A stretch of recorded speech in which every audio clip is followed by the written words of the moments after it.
High overnight lows can be really dangerous, and that's because heat accumulates over time in the body, meaning our most vulnerable populations like the homeless, the elderly, those on low income may have trouble regulating their body temperature.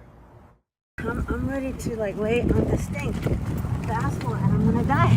Wednesday was the 20th consecutive day of temps above 110, making everyday activities like getting groceries challenging for many in the valley. Yeah, my lungs aren't used to breathing in hot air, and it wants to brace itself. So that's kind of weird. And then my legs are cramping, and then I feel like I want to have a heat exhaustion moment. Yeah. And I have before, and it gets scary. Heat waves are nothing new to Phoenix, but this year marks the longest consecutive streak of high heat, shattering the record set in 1974. The temperatures Wednesday hitting 119. We're supposed to be cooling off, and we're not. But what makes this heat wave different than others? The overnight lows.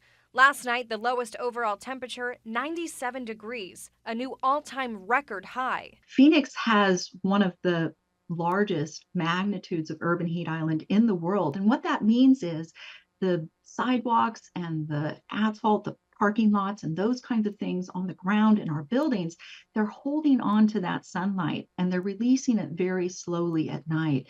And so because they're not cooling off effectively at night, the surfaces and the ground aren't cooling off effectively at night, that keeps our temperatures at night hotter. And that's when we're supposed to be cooling off, and we're not. State climatologist Erin Ann Saffel says Phoenix has grown since the 70s, and so has the usage of materials that trap in heat. When we're looking at temperatures, hot temperatures during the day, those are harmful to folks. But if we can cool off at night and temperatures cool off, then that's better for handling those hotter temperatures because heat accumulates in the body. Saffel says this is alarming and dangerous for those who live or work in these conditions. When we're not cooling off at night, then our bodies aren't cooling off effectively. And we know we feel that sometimes when we're tossing and turning and can't sleep. Those are impacts to people. Now, she says what would really help in the immediate short term is the monsoon, which of course we are all waiting on. I'll send it back to you guys. Well, Sarah, we know there's certainly no quick fix to any of this. What does she advocate in terms of what might eventually help to reduce that heat island effect?